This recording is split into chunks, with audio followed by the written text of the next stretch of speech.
The awakening the signal arrived on a Tuesday, which later struck Commander Marcus Webb as absurdly mundane for something that would reshape human destiny. Deep in the Kuiper Belt listening station, the automated systems had been scanning the cosmic void for decades, sifting through background radiation and stellar noise. What they found that morning was neither natural nor recent. "Commander, you need to see this." Lieutenant Sarah Chun's voice crackled through the comm system, urgency cutting through her usual calm demeanor. Webb floated through the zero-gravity corridors of Station Outpost 7, his magnetic boots clicking against the metal floor panels as he hurried to the analysis lab. The data streaming across the holographic displays defied easy explanation. The signal was old, perhaps thousands of years old, but its mathematical precision was unmistakable. Someone or something had sent a message, and it had been traveling through space long before humans had even discovered fire. "It's a warning," Sean said, her fingers dancing across the interface as she isolated specific frequencies. Or maybe an invitation. The pattern repeats every 47 minutes. Prime numbers, geometric sequences, and something else. Something that looks like coordinates. Webb studied the data, his weathered face illuminated by the blue glow of the screens. He had spent 30 years in deep space, had seen wonders that most of Earth's population could only dream about. But this was different. This felt like standing at the edge of an abyss, knowing that one step forward would change everything. "Send it to Earth Command," he ordered. "Priority Alpha encryption. And Shun, log this discovery under your name. History should remember who found this. 8,000 light-years away, in the gleaming spires of the Dominion Council headquarters, Ambassador Thracener regarded the humans' latest. Petition with barely concealed contempt. B. Insectoid diplomat's mandibles clicked in what his species considered laughter as he reviewed Earth's request for independent trade. Rights. They wish to negotiate, Thracener announced to the assembled council members, his voice translated through neural interface technology, as if they have anything to offer the greater galactic community. Their planet is rich in basic resources, yes, but their technology remains centuries behind our least advanced client species. The council chamber, a massive sphere where representatives from 47 species floated in gravitational fields customized to their biology, erupted in various forms of amusement. The Dominion had ruled the known galaxy for 3,000 years, maintaining order through a carefully balanced system of technological superiority and economic dependence. Younger species like humanity were given just enough technology to be useful, but never enough to be threatening. Denied, Thracener declared, stamping the human petition with a finality that had ended countless species' dreams before. Inform the humans that their request demonstrates a fundamental misunderstanding of their place in the cosmic order. What the Dominion Council did not know, what they could not have known, was that humanity had stopped asking for permission. Beneath the frozen methane lakes of Titan, Saturn's largest moon, the largest construction project in human history, was reaching completion. The facility stretched for kilometers underground, carved from solid ice and rock by fusion torches and determination. For 12 years, thousands of workers had labored in absolute secrecy, building something that no human government would officially acknowledge existed. Captain Eva Rostov stood in the primary observation bay, her reflection ghost-like in the transparent aluminum viewport. Beyond the thick barrier, suspended in a cavern large enough to swallow a city, hung the culmination of humanity's desperation and ingenuity. The Sentinel was beautiful in the way that dangerous things often are. Its hull was a dark composite that seemed to absorb light rather than reflect it, studded with weapon systems that combined human engineering with technology, reverse engineered from Dominion equipment and something else, something derived from the ancient signal that had started this entire mad venture. The ship measured 2 kilometers from bow to stern, dwarfing anything humanity had built before. Yet it was still tiny compared to Dominion dreadnoughts. Final systems check complete. "Captain," reported Commander James Park, his voice steady despite the magnitude of the moment. "Reactor core stable at 98%. Weapons systems online. Navigation ready. She's ready to fly." Rostov nodded slowly, her dark eyes never leaving the ship. She was 42 years old, had flown everything from atmospheric fighters to deep space haulers, and had been selected for this command because of her unique combination of tactical brilliance and psychological stability. What they were about to do would either save humanity or doom it entirely. "Initiate launch sequence," she ordered. "All personnel to stations." This is not a drill. The cavern came alive with activity. Thousands of technicians and engineers moved with practiced precision, their training honed over years of simulations. Massive doors began to grind open at the far end of the facility, revealing a tunnel that led up through kilometers of ice to the surface dot as Rostov settled into the captain's chair on the Sentinel's bridge, surrounded by a crew of 300 men and women who represented Earth's finest. She activated the ship-wide communication system. "This is Captain Rostov. In a few minutes, we will emerge from the shadows where we have hidden for too long. The Dominion believes we are weak, that we are content to accept whatever scraps they choose to throw us. Today, we prove them wrong. Not with words or petitions, but with action. We are not starting a war, but we are sending a message. Humanity will no longer bow. All hands, prepare for launch." The Sentinel rose through the tunnel, its anti-gravity generators humming with barely contained power. The ship emerged onto Titan's frozen surface under an orange sky, Saturn's massive form hanging overhead like a guardian deity. For 30 seconds, the Sentinel sat in silence, allowing its systems to adjust to the new environment. Then it launched. The acceleration would have killed an unprotected human instantly, but the Sentinel's crew was cocooned in inertial dampening fields that turned impossible G-forces into gentle pressure. The ship tore through Titan's atmosphere, leaving a trail of superheated gas in its wake, then burst into open space with a speed that defied conventional physics. "Jump drive charging," announced Lieutenant Park. "Coordinates locked on the rendezvous point." The rendezvous point was not chosen randomly. It sat at the intersection of 3 major Dominion trade routes, a nexus of commerce where hundreds of ships passed daily. It was also exactly where the ancient signal's coordinates had pointed, though no one yet understood why. Reality twisted as the Sentinel engaged its experimental jump drive. Space folded in ways that made conventional physics weep, and the ship vanished from Saturn's orbit, reappearing 3 light years away in less than a heartbeat. What they found waiting for them would haunt Rostov's dreams for years to come. Dominion patrol fleet consisted of 12 ships, ranging from small corvettes to a heavy cruiser that outmassed the Sentinel by a factor of 3. They had been conducting routine inspections of merchant vessels, enforcing the Dominion's countless regulations with casual authority. The sudden appearance of an unknown warship sent them into immediate alert status. Asterisk, unknown vessel. "This is Dominion Cruiser Infinite Justice." A translated voice boomed across all frequencies. "You are in violation of Sector 12 navigation protocols. Power down your weapons and prepare to be boarded." On the Sentinel's bridge, Rostov exchanged glances with her command crew. This was the moment. Everything they had built, everything they had sacrificed, came down to the next few seconds. "Open a channel," she ordered. "All frequencies, maximum broadcast power. I want everyone within 10 light years to hear this." She stood from her chair, straightening her uniform. "This is Captain Eva Rostov of the Earth Warship Sentinel. For 3 generations, humanity has accepted Dominion authority because we had no choice.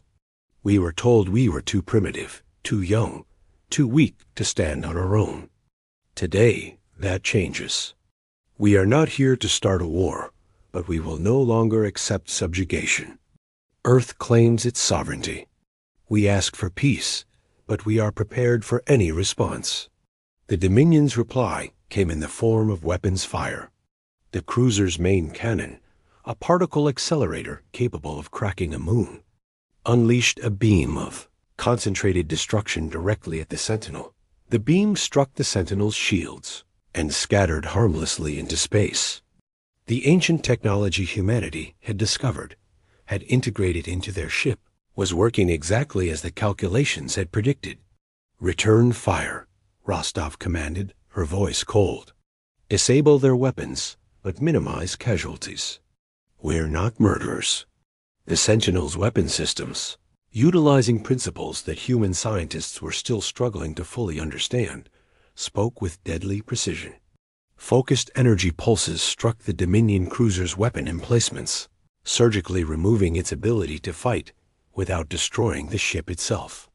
Within 90 seconds, the entire patrol fleet was disarmed and helpless. "Broadcast this footage to every inhabited system in the galaxy," Rostov ordered. "Let them see what happened here. Let them know that humanity is no longer defenseless." As the Sentinel prepared to jump away, leaving the stunned Dominion fleet drifting in its wake, every sensor in that corner of space registered the same event. News of the engagement spread at light speed through the Dominion's communication network, reaching Council headquarters within hours. The galaxy's reaction was immediate and profound. In the Dominion Council chambers, Ambassador Thrasener stared at the footage in disbelief, his earlier contempt replaced by something humans would recognize as fear. On 100 subjugated worlds, populations that had long ago given up hope watched the recording and dared to dream of freedom.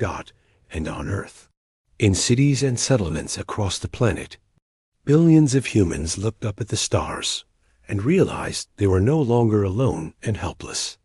The Sentinel was out there, flying through the darkness, carrying humanity's defiance like a banner. The age of submission was over. The age of reckoning had begun. The reckoning. Emergency session of the Dominion Council convened within hours of the Sentinel's attack. An unprecedented gathering that spoke volumes about the severity of the situation. Ambassador Thrasener found himself at the center of a maelstrom of accusation and panic. His earlier dismissal of humanity now seeming catastrophically short-sighted. "Impossible," hissed Chancellor Vexith, the serpentine leader of the Council's Military Oversight Committee. Her scales rippled with agitation as she replayed the footage for the 17th time. Their technology was assessed 3 years ago. They had nothing capable of this. Nothing even close. High Arbiter Colvin, a being of pure energy contained within a crystalline matrix, pulsed with frequencies that translated to barely contained fury. The assessment was clearly flawed. The question now is not how this happened, but what we do about it. One human warship has humiliated a Dominion patrol fleet.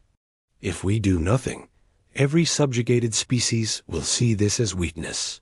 The council chamber erupted into chaos as representatives from dozens of species shouted proposals, threats, and accusations. Some called for immediate military retaliation, advocating the deployment of a full battle fleet to reduce Earth to cinders. Others, more cautious, warned that humanity's unexpected technological leap suggested hidden capabilities that made such aggressive action potentially disastrous. Thrasener listened to the cacophony and felt the weight of history pressing down upon him. The Dominion had maintained galactic order for 3 millennia through a simple principle: overwhelming technological superiority. If that advantage was compromised, the entire system could collapse. "We send the Judgment Fleet," Thrasener finally announced, his voice cutting through the noise. 20 dreadnoughts, support vessels, and enough firepower to sterilize a solar system. But we do not attack Earth directly. Not yet. We find this Sentinel, we destroy it, and we make an example that will echo across the galaxy for the next 1,000 years. The Council voted with rare unanimity. Within a day, the Judgment Fleet began assembling at the edge of Dominion space. Preparing to hunt down humanity's lone warship, Captain Eva Rostov studied the tactical displays on the Sentinel's bridge, her expression grim. Intelligence reports, filtered through Earth's network of informants, painted a clear picture. The Dominion was coming, and they were bringing overwhelming force. 20 dreadnoughts, Commander Park said quietly, standing beside her captain's chair. Even with our shields and weapons, those odds are suicide. Rostov nodded slowly. They are if we fight them directly. Good thing we're not planning to. She turned to her communications officer. Lieutenant Morrison, status on the beacon signal? Still transmitting, Captain, Morrison replied. We've been broadcasting the coordinates from the ancient signal for 36 hours now. If anyone's listening, they should have received it by now. It was a desperate gambit born from the same ancient transmission that had started this entire journey.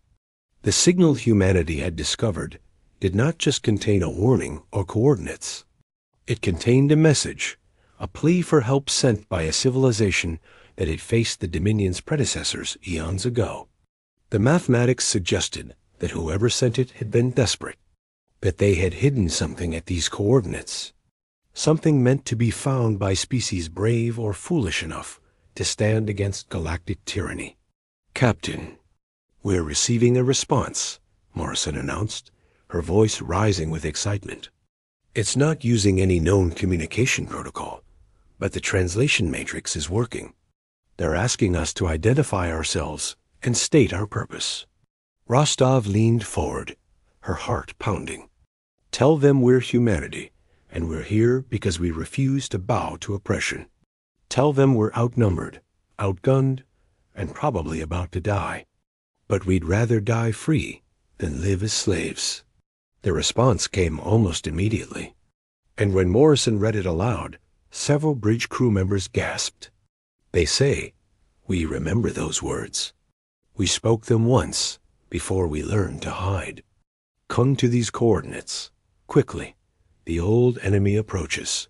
New coordinates appeared on the navigation display, pointing to a region of space that Dominion charts marked as empty void, too far from any star system to be useful for anything.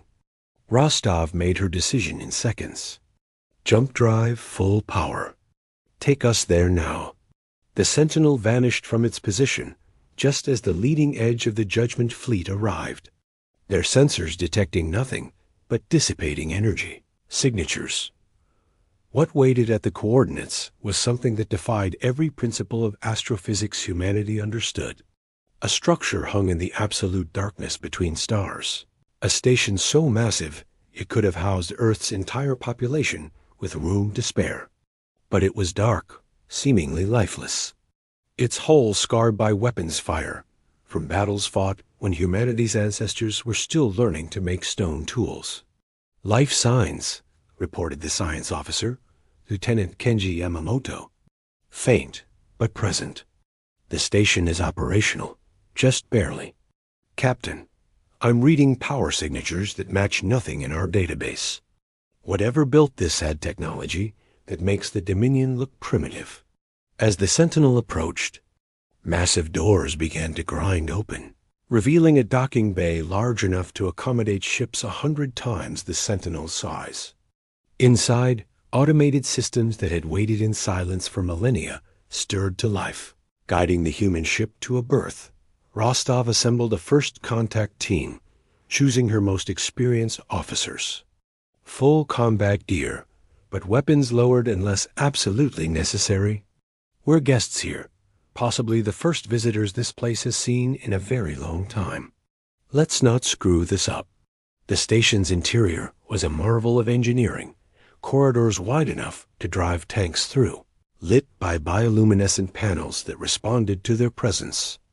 The team moved carefully through the vast spaces, following automated guide lights that appeared to anticipate their destination.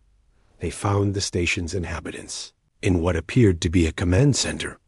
A vast chamber filled with holographic displays showing star charts and tactical data. But the beings who turned to face the humans were not the mighty warriors Rostov had half expected. They were small, barely waist-high, with six-limbed bodies covered in soft fur and large, gentle eyes that spoke of exhaustion and ancient sorrow. "Welcome, children of Earth," one of them spoke, its voice translated through technology built into the walls themselves. "I am Keeper Shali of the Viridian people. We are all that remains of a civilization that once numbered in the trillions." Asterisk over the next hours, Shali told a story that chilled the humans to their bones. The Viridians had once been a galactic power, a species that valued knowledge and cooperation above conquest. When the Dominion's predecessors had risen, demanding submission, the Viridians had refused. The war that followed had raged for centuries, ending only when the Viridians realized they could not win. Rather than face extinction, they had hidden, taking their most advanced technology with them, waiting in this dark corner of space for someone, anyone, who might carry on their fight. "We sent our message into the void, hoping that someday another species would find the courage to stand," Shali explained. "We have watched the Dominion rebuild what their ancestors destroyed, have seen them subjugate world after world. We have waited for so long, and now you are here. We're just one ship," Rostov said quietly. "One ship against an empire that spans the galaxy. What can we possibly do?" Shali's large eyes seemed to gleam with something that might have been hope. One ship, perhaps, but one ship with purpose. One ship that has already shown the galaxy that the Dominion can be challenged. "Come, we have something to show you." The Viridian led them deeper into the station, to a manufacturing bay that had been dormant for thousands of years. At Shali's command, the systems activated, and the humans watched in awe as automated fabricators began assembling components from stored materials, building devices whose purpose was not immediately clear. "Shield generators," Shali explained. "Weapon systems. Power cores. Everything you need to upgrade your ship and to help others upgrade theirs. We cannot fight anymore. Our time has passed, but we can give you the tools to finish what we started." Before Rostov could respond, alarms blared throughout the station. "Captain, the Judgment Fleet found us." Park's voice crackled through her comm unit back on the Sentinel. 20 dreadnoughts just dropped out of jump space. They're forming in attack formation. We have maybe 10 minutes before they're in weapons range. Rostov looked at Shali, saw determination in those ancient eyes. "Can this station fight?" "Not as it once did," the Viridian replied. "But perhaps enough. And there is something else you should know, Captain. We have been broadcasting your story, your stand against the Dominion, across every frequency we know. We have sent it to the subjugated worlds, to the species who have lived in fear for so long. You may have come here alone, but you will not face this battle alone." Back on the Sentinel's bridge, Rostov watched as the Dominion fleet advanced. The massive dreadnoughts moved with terrible purpose, their weapons charging for a strike that would end humanity's brief rebellion. But then, something extraordinary happened. Jump signatures blossomed across space as ships began arriving from a dozen different systems. They were not warships, not military vessels designed for combat. They were merchant ships, mining haulers, colony transports. Ships belonging to the Zelthar, to the Forian Collective, to the Meridian Free Traders. Species that had lived under Dominion rule, that had accepted their place in the hierarchy because they had no choice. Until now. "We stand with Earth," came a transmission from a Zelthar mining vessel, its hull scarred from decades of hard labor. "We stand with the Sentinel." The message was echoed by dozens of other ships, hundreds of voices united in defiance. They positioned themselves between the Dominion fleet and the Sentinel, a ragtag armada of civilian vessels whose only weapon was their willingness to die for something they had thought lost forever. Hope Dot in the Dominion flagship's command center. Fleet Admiral Zorath stared at the displays in disbelief. His orders were clear: destroy the human warship and restore Dominion authority. But the situation had evolved beyond simple military action. If he fired on these civilian vessels, if he committed mass murder on this scale, the entire galactic order might collapse. Subject species would see only tyranny, would realize that the Dominion maintained power through fear alone. Admiral, your orders? His tactical officer asked. Z-O-R single quotes A-T-H watched the civilian ships holding position, watched the ancient Viridian station powering up weapons that had last fired when his own species was still primitive. He thought about the empire he served, about the cost of maintaining order, about the price of absolute authority. Stand down, he finally ordered. Withdraw the fleet. This engagement is over. The Judgment Fleet turned and jumped away, leaving behind a galaxy fundamentally changed.